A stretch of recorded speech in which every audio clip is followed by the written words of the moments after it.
Good morning to the last lecture of the semester. Woo! Oh, thank you very much, Savannah, for the pouty face. Let me say something that I have forgotten to say over the last several class periods, and that is you have gotten an email to evaluate this class. Please understand that we appreciate if you evaluate the class. It doesn't change your grade. We're not allowed to do anything along the lines of, she or he did the evaluation, therefore they get to. We can't give points for that. But we appreciate the feedback. Please understand that both negative and positive feedback are perfectly fine, but also understand that if you do say anything, make sure you provide reasoning or rationale behind what you say. In other words, you can't just go, he sucks, because that doesn't do anybody good, because you have to go, he sucks because, okay? Because if you just say he sucks, I don't know what I'm sucking at, hopefully not everything, okay? And the only way we can improve anything is if we get the appropriate feedback. And that, of course, goes along with positive feedback too. He's great because. He's great is wonderful. I like to hear that, but it's nice to know if exactly what you think I'm doing right as well. So please do that. You have until a week from today to do that. The evaluation system shuts down after the last day of class. Okay? All right. So, all right. You may have noticed we don't have a lot left to cover. My lecture today should not take the entire time. As a matter of fact, we had finished with talking about a couple of the big 5 mass extinctions because I'm only holding you responsible for 2 of the 5 mass extinctions. What are the 2 mass extinctions we talked about? The one between the Permian and Triassic, which is between which time, major time eras? Paleozoic and Mesozoic. And so the 2 I'm having you know are between the 3 big life time periods. Paleozoic, Mesozoic boundary, Mesozoic, Cenozoic boundary. What did we say was the likely or at least a contributing factor in that mass extinction? Uh, in a set of large, massive volcanic eruptions in what we today call the Siberian traps. Okay. All right. What was the other one you had to know? All right. There is a handout up here for those of you who came in just recently. It's on the end of the second row. Okay. Jesse, if you'll grab one and hand it to Abby, I'm sure Abby would appreciate it. So, and don't forget, I want your homework before you leave. Okay. So, what was the other one? What do we call it? The KT asteroid that was between the Mesozoic and Cenozoic. If I ask you the specific time periods, though, they would be, what's the end time period of the Mesozoic?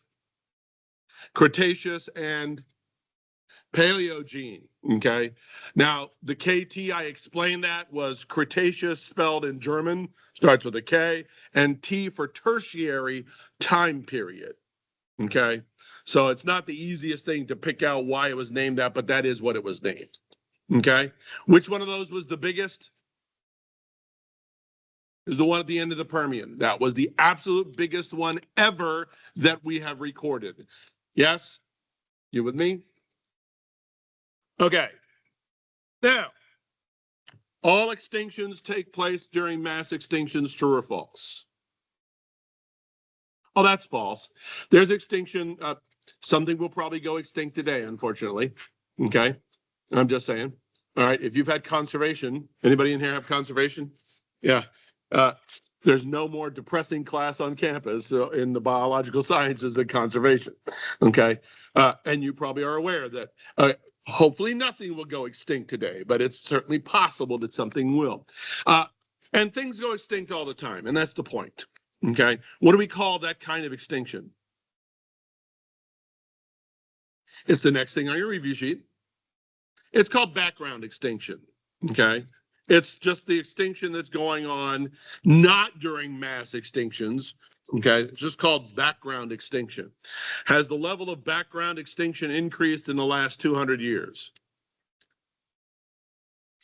Catherine's nodding her head vigorously up and down. Why is that?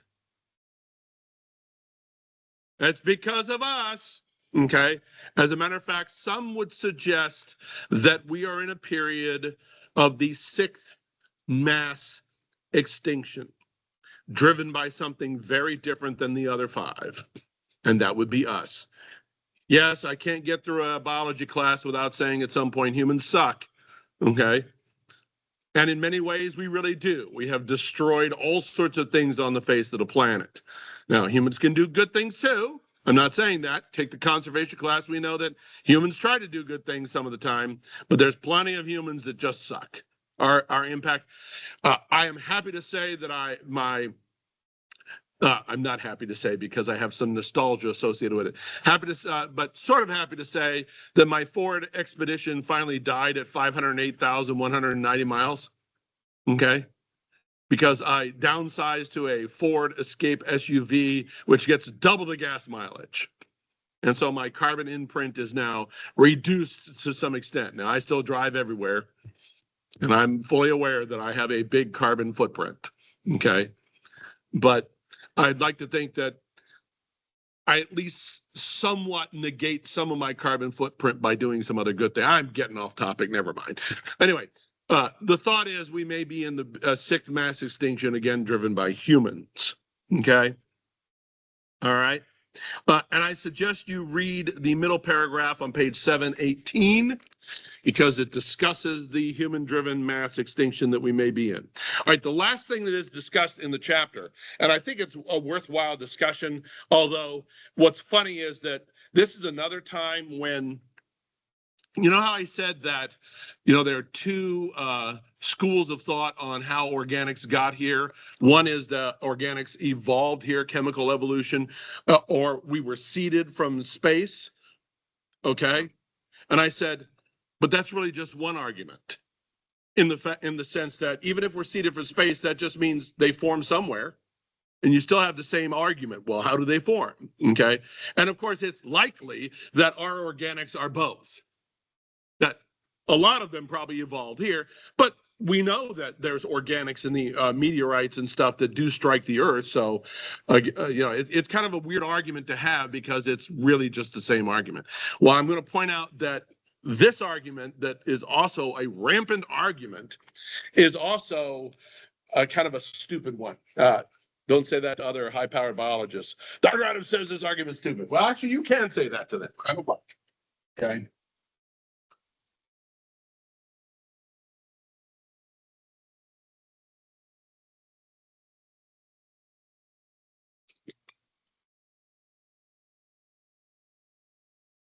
Anybody ever hear these two terms before? Either of them? Uh, the first one's pretty easy to understand, though. When I've drawn trees, I've basically drawn them like this. And you've seen me draw them like this. Yep. Okay. When I draw a tree like that, I am suggesting that gradualism is taking place. Why am I suggesting that gradualism is taking place? What do you suppose gradualism is? We're talking about evolution class. What's evolution? You should know this by now. Change over time, okay, in organisms, okay? And what am I suggesting by drawing a tree like this? That the change is slow and steady, gradual through time. And what would make change slow and steady, gradual through time? If the environment is changing slow and steady and gradually through time, okay? Yes? And so gradualism refers to the fact that someone looks at evolution as being a slow, steady, gradual change through time. That's what gradualism means. Punctuated equilibrium, if I was to draw that tree, I'll try to recreate this tree here.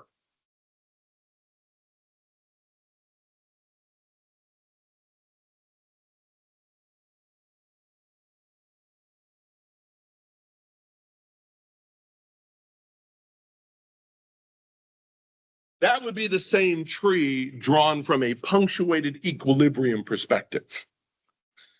And the whole idea here is that you go through time, and at certain points, there is rapid change, rapid diversification, and then some long periods of stasis. Okay?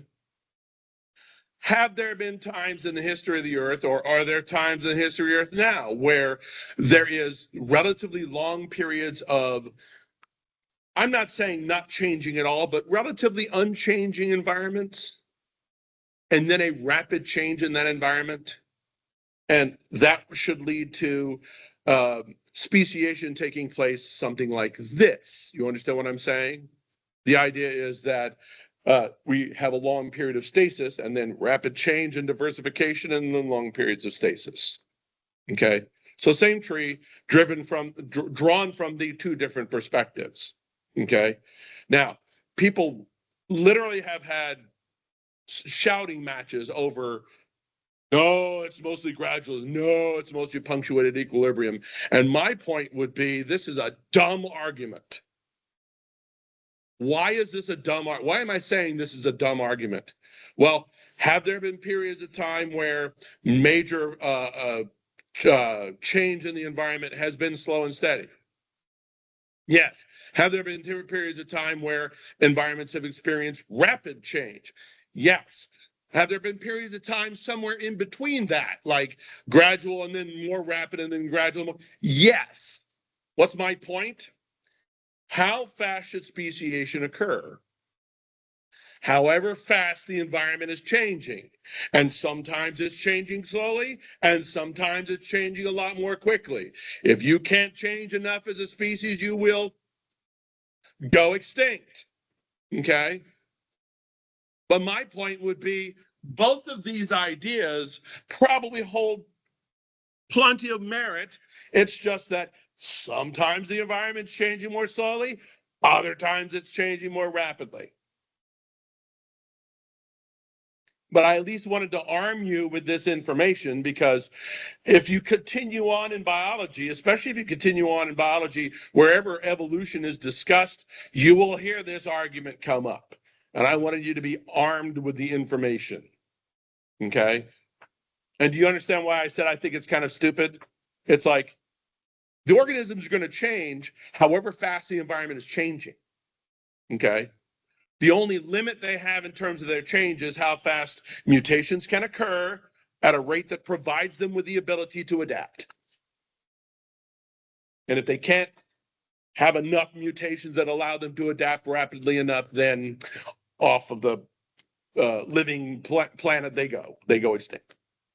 Yes, yes, yes. You with me? Okay.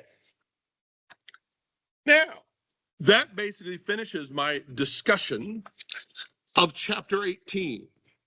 And where I'm headed now is back to the beginning of chapter 15, because I want to discuss just a little bit from the beginning. I'm not doing anything close to the entire chapter. I'm talking about some things just from the beginning. I gave you a handout. Did everybody get the handout? This one here? These are C values. Now, what the heck is a C value?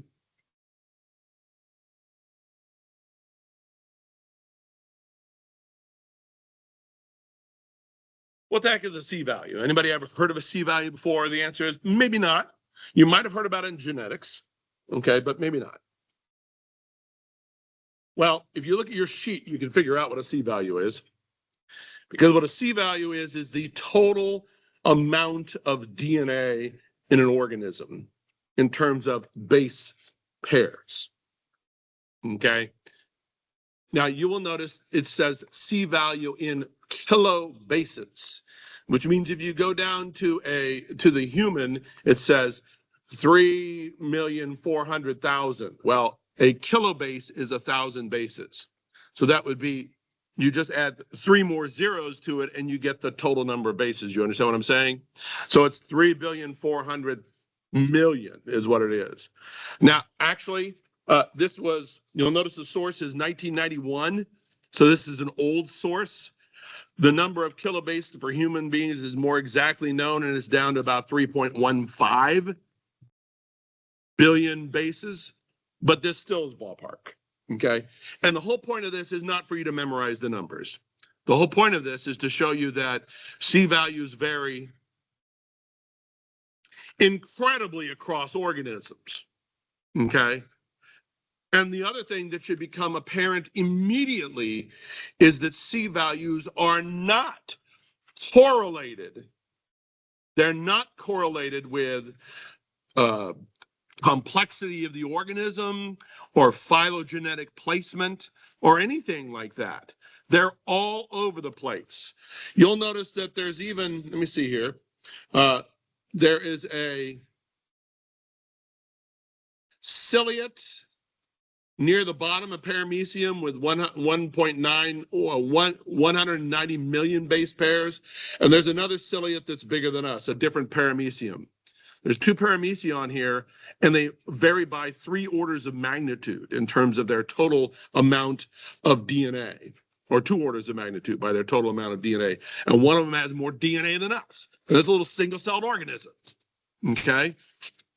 And then some of the ones that have the biggest amounts, there's a fern down there. I should mention that a lot are not listed on here that we now know. Like there's a couple of frogs that are really high in their total number of base pairs. Some amoeba, single-celled complex, it's a complex single-celled organism, are also apparently down here in this 100 billion base pair range as well. So again, you look across eukaryotes. This is an important point to make. You look across eukaryotes, because all of these are eukaryotes, and the C values are all over the place. And even reasonably close relatives can have disparately different amounts of DNA. Okay? So, true or false? Plants have more DNA than animals.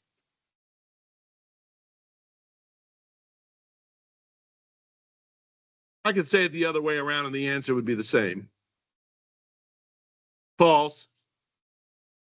They're all over the place. Single-celled organisms are necessarily have less DNA than complex multi-celled organisms.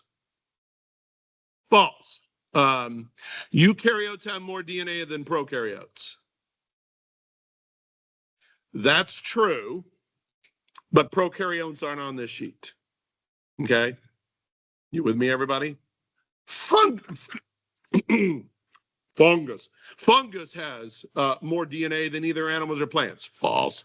The point is, I could say just about anything except the one about prokaryotes, and it's false. It's the total amount of DNA is all over the place.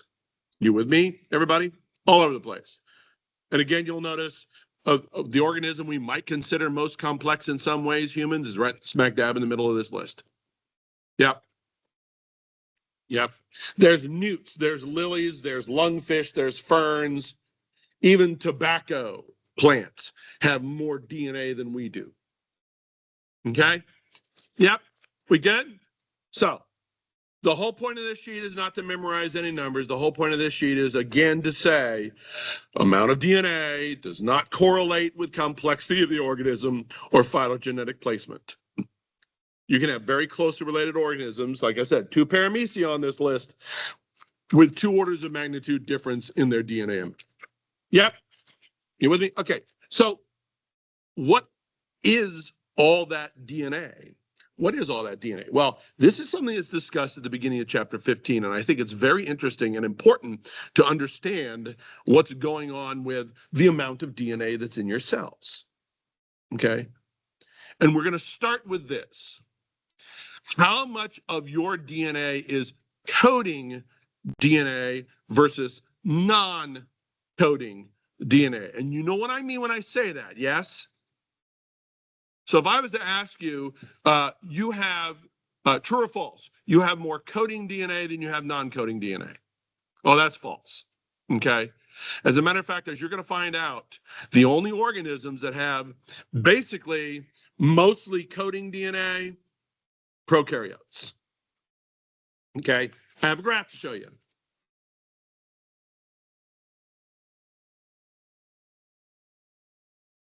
This is a graph where red are viruses, yellow is prokaryote, or yellow-orange is prokaryotes. other unicellular eukaryotes, and then we get into land plants and invertebrate animals and vertebrate animals. And when you get into the more complex eukaryotes, the amount of coding DNA goes from basically 100%, which is on this line, down to even below 10%. Okay? And so for unicellular organisms, even unicellular eukaryotes, the amount of coding DNA is pretty high, but by the time you get to complex eukaryotes, it drops off the table. We have a lot more non-coding DNA than we have coding DNA. You with me? Yes? Okay. Again, viruses, bacteria, viruses, prokaryotes, viruses, bacteria, archaea, prokaryotes, okay? Or viruses, which aren't really prokaryotes either, almost 100%, okay? But again, unicellular, around 100, but then you get into the complex eukaryotes and it drops off the table. I know I keep repeating myself. Okay.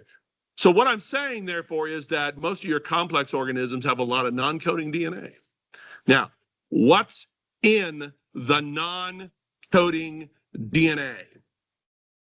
That's basically our last major discussion, is what is in the non-coding DNA. And is the non-coding DNA important in any way? What do you suppose the answer is? Some of it is important. Now, I will point out that a bunch of the non-coding DNA can be what's simply called junk DNA. Do you know what I mean when I say junk DNA? What I mean when I say junk DNA is that technically it doesn't do anything. Now, even the junk DNA, however, even the junk DNA is between coding DNA in the chromosomes. You understand what I'm saying? Gene, non-coding section, gene, non-coding section, gene, so on and so forth. You understand what I'm saying, everybody? So even the junk DNA is at the very least what you could also call spacer DNA. And you understand what I mean when I say spacer, right? It's just in the space between this gene and this gene. Yep. Okay. So even then, I suppose you could say, well, it has this one function, and that is that it spaces the genes out on the chromosome. But that's completely non-functional otherwise. You with me? Yes? Okay. Now, there are, however, some functions of non-coding DNA, and I will point out to you that you know some of the functions of non-coding DNA. Some DNA is regulatory. For instance, I just said you have, in your chromosomes, you have gene, spacer, gene, spacer. Well, what tells your body's protein-making machinery that this is the gene, as opposed to this, which is not a gene? What tells the enzymes that if you're going to start transcription, you need to start here? What do we call that region? Starts with a P. Promoter. Thank you. Do you transcribe the promoter? No. But does the promoter do something? Damn right. It tells the RNA polymerase to bind here and begin transcription. So we all understand that some DNA is regulatory. It helps regulate the other genes, okay? And you also know further that with certain environmental cues, you can turn on or turn off certain genes, and that's based on the effect of stuff in the gene, but also around the gene. So you can also regulate, you also have other regulatory portions of DNA. So some of the DNA are, although you're not going to transcribe and translate it, still have regulatory functions for those parts that are transcribed and translated. Yes? Say something? Yep. Okay. All right. Now, there is another, two things I'm going to talk about. So some parts are junk, spacer. By the way, where do we get this? Where do we get the junk/spacer DNA? Where do we get it? Well, there are many potential sources. Viruses. Okay, let's start with this. Where do you get all of your DNA? Let's start with that question. That's a more proximate question. From your ancestors. That's where you get all your DNA from, okay? Now, at some point, however, there's DNA in here that, of course, now doesn't do anything, okay? Gage pointed out one thing that's possible, and that is viral DNA. We already talked about how viral DNA is in every eukaryote, and for that matter, probably every prokaryote too, okay? And so we've got stuff that's just been stuck in there that doesn't do anything, okay? Don't forget that some of it can come from gene duplication, right? Right? Okay. And the duplicates could have mutated and become non-functional. Pseudogenes. Yep. Okay. Not for us very much, but lateral gene transfer in lower eukaryotes. Okay. And I said it may be more common than we're aware of. Okay. So again, there are many places where our ancestors could have picked up this DNA from and, of course, passed it on down to us. Okay? Gene duplication, viruses, lateral gene transfer. There's probably other ways that we get this junk DNA, this spacer DNA. Okay, and then I mentioned regulatory regions.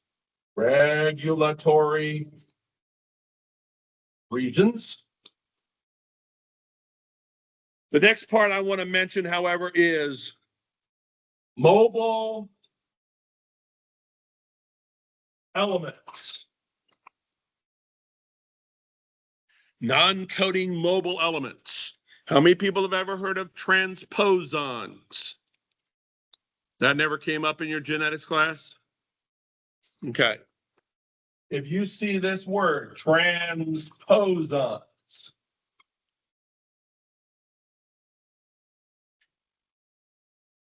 what transposons are is, for whatever reason, and honestly, we don't know precisely, although I'm not a geneticist, someone may know more than I do.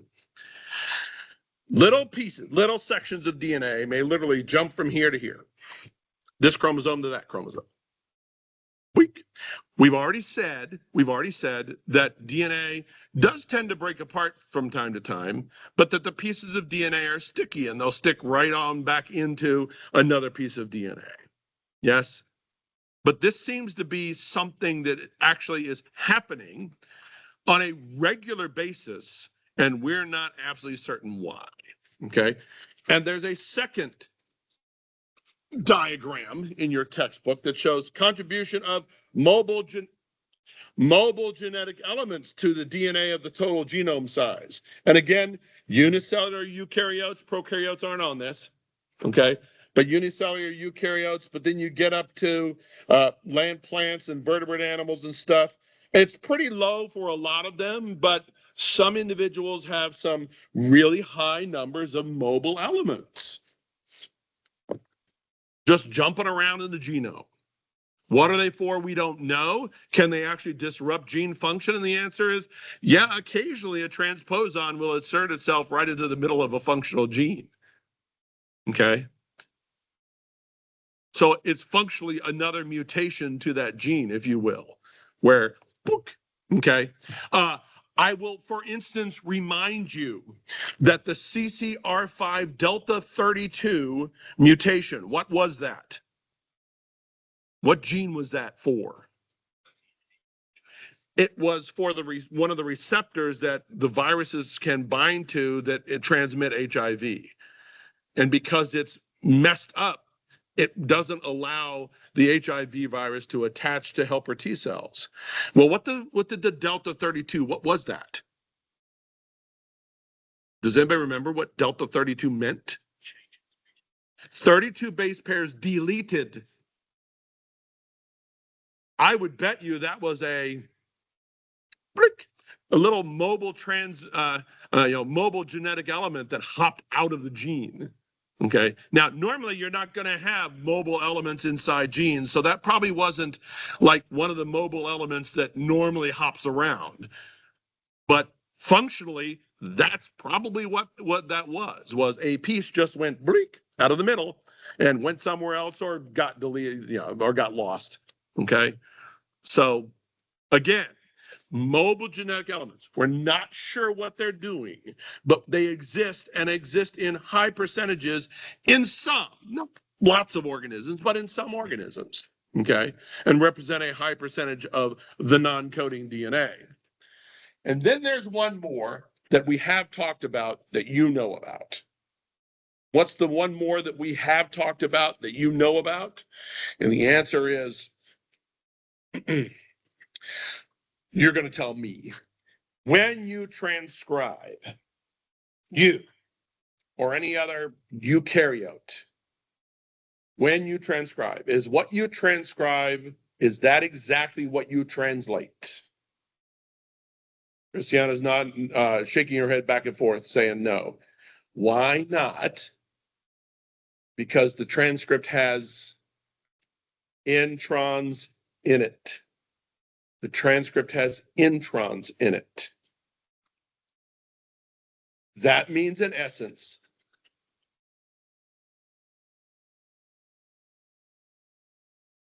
that introns are yet another type of non-coding DNA. Yes? I mean, you transcribe it, but you don't translate it. I mentioned at the time we talked about introns, that introns sometimes make up as much as 80% of the transcript. Seems unreasonable that you'd spend all this energy and then throw away 80% of the transcript, but that's what we do. We take those introns out. And what was the benefit of that, by the way? Does anybody remember? You can make multiple cistrons, multiple transcripts from one transcript, because you can shuffle the exons. Yes, the parts that you put back together and then transcribe, you can shuffle them.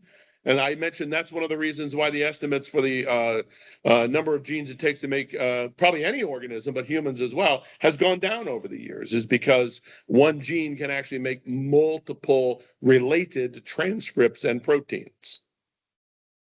Yep. You with me? So introns is yet another part of this non-coding. And again, another graph, contribution of introns to total genome size. And again, here we have prokaryotes and unicellular eukaryotes. And for the prokaryotes and viruses, basically none, okay?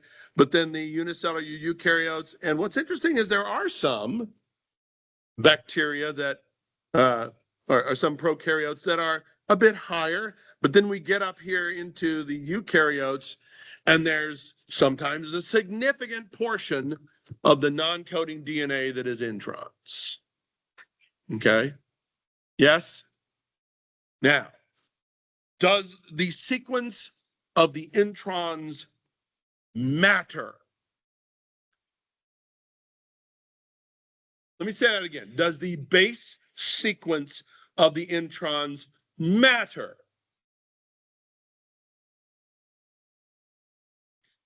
I guess another way of saying that, is there any evidence that suggests that the sequence of introns is conserved as you go from this species to this closer related species to this closer related species? Is there any evidence that they're conserved? And Christiana and Savannah are both nodding their head up and down, and the answer is absolutely. Now, obviously, some of the sequence would have to be reasonably conserved because the enzymes that recognize it as an intron and therefore know to cut it out, there has to be a sequence that's recognized so they cut it in the correct place. Okay. But if it's, like 80% of the entire transcript, does all the stuff in the middle of your introns matter? And the answer is still yes. Now, how do we know that? It's because we've done what I just said. We've compared intron sequence from this species to this species to this species to this species to this species. And what do we see? Highly conserved. So even relatively distant related organisms in the same gene have similar sequenced introns, which means the sequence must matter. That mutations are often selected against, even in the intron sequences. Now, do we know precisely why the entire sequence is important? Again, the answer is no, we don't know why the entire sequence is important, but it is. And do you follow the reasoning, everybody? Is because it's highly conserved from species to species to species. That means mutations in those regions are selected against, even though they don't code. Yes? Yes? Pretty interesting stuff. You want to know more about it? Read the rest of the chapter. Okay? Questions? Comments? We good? Guess what? I just said the last thing I'm going to say that you have to know something about for the class. Told you this lecture would be short. Now, I'm not done yet, however, because I have some extra information I know you will want. You know that the remaining 2 class periods we have tests. One is test 4 next Monday. The final is 2 days later on Wednesday. I would like to have a review session, and I would like to suggest that we have the review session the morning of the final. Does anybody have a final? Our final starts at 10:15. Does anybody have an 8 o'clock final on Wednesday just before ours? You have an 8 o'clock final? Well, I'm so sorry. So, will you be upset if that's when we have our review session? Farouk doesn't care. He actually does care, but he doesn't care enough that it would bother him. Okay. Is everybody else okay with that? Like 8. I would bet this room doesn't have a class before ours. Anybody ever come here early enough to see if there's a class before ours? Okay, so there's not one immediately before ours. If there was one at 8, though, they might have a final in here. So it's on the 3rd is our final. So 8:30, you want an hour and 45 minutes, or 9 o'clock, an hour and 15 minutes for a review session? How much of a review session would you like? I probably am not going to make it here at 8, but I could make it here by 8:30. 8:30 sound good? Okay. So our review session will be 8:30 on Wednesday, just before the final. That gives you maximum time to study for it. Okay, now I'm going to, because I have the final in hand.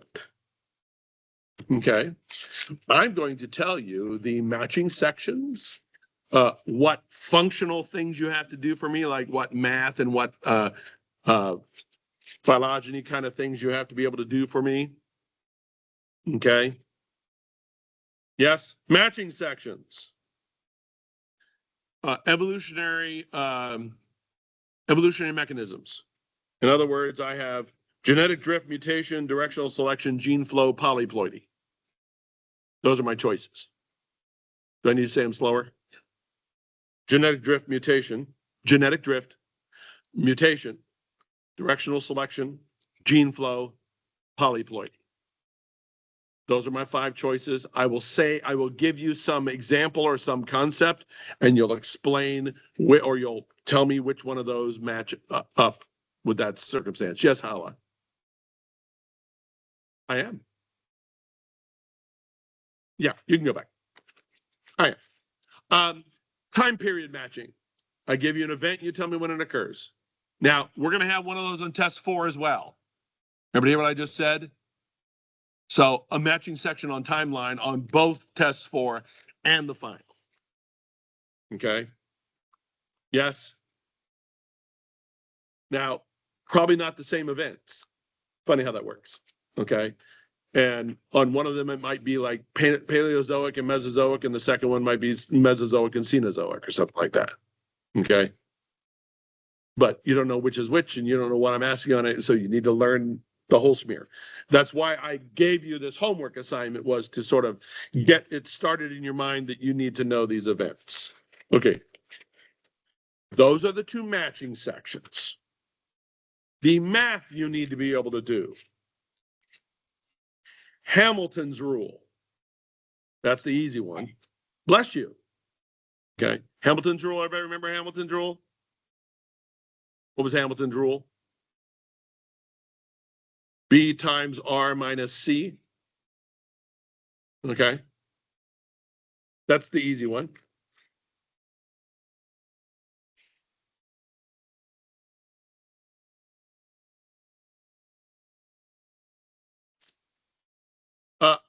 There will be a character matrix. Okay. Now, I'm going to explain a little bit about what a character matrix for building a phylogeny. Okay. That's what a character matrix is. There is a series of questions that's asked about the character matrix that you don't need the phylogeny for. Do you understand what I'm saying? So I'm not requiring you to construct the phylogeny. Okay. However, on the extra credit section, you will answer either two of a set of other questions I ask or build the phylogeny. Ever hear what I just said?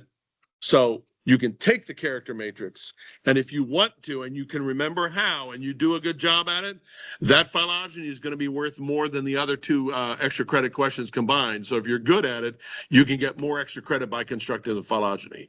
But if you want to go into the final and not worry about having to construct the phylogeny, then you don't have to. But you do have to be able to read the character matrix. Okay? All right. Then, of course, there are two other things that you should, of course, be able to do well. Three other things. One is a disequilibrium coefficient. And there's one question that asks about that. Okay. You will notice that basically every one of these is something you had a homework assignment on. Okay. And then we get to the very end of the test. And as I was developing the test, I realized I didn't have enough points left to ask both of these. So what I did was, you could do one or the other. And one or the other of what? What do we have left? Either a Hardy-Weinberg or a transcription translation problem. And of course, you will be provided the codon table. Okay?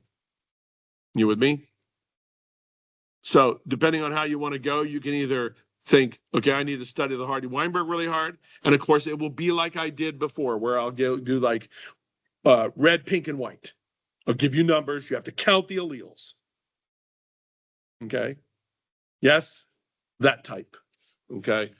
If you feel much more comfortable doing a transcription translation problem, then just say, heck with Hardy-Weinberg. I'm not going to learn that, and you don't have to.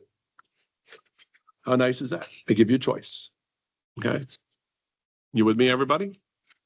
That is the stuff I can tell you about the final. Now, the final will probably emphasize to a little bit greater extent, especially since they have the timeline matching section, the most recent stuff we've learned. Okay? But there will be stuff from across the entire course. Okay? Yep. I thought you might like to know that information. Might be helpful.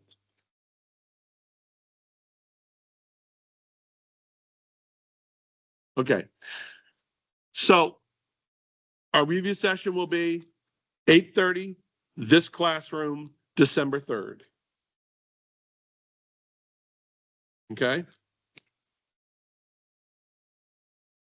And I will be checking my email intermittently over Thanksgiving, not every moment of every day, of course, but if you have questions for test 4, don't forget to ask me about that. And then let me say this one more time. Do not forget to evaluate the class. I realize this maybe wasn't the best time to say it. You have 2 tests right in front of you. Evaluate the class now. Okay. Maybe not the best time to ask you to do that, but hopefully sometime over Thanksgiving, you'll make time to do that. Okay. All right. If anybody did not get the handout or did not turn in their assignment, please bring it to me. And Hunter, I believe I have stuff for you. If I'm not mistaken. Yes. See if we can pick up that sheet about duty. What? Work we just turn in the other. Not two.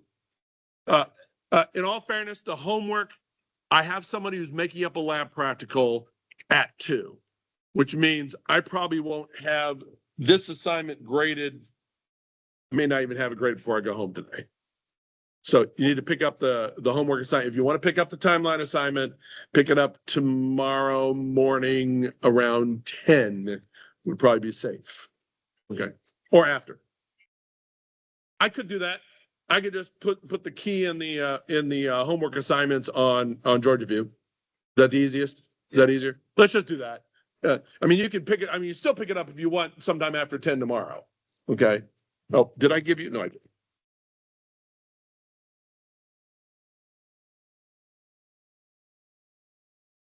I can stop this.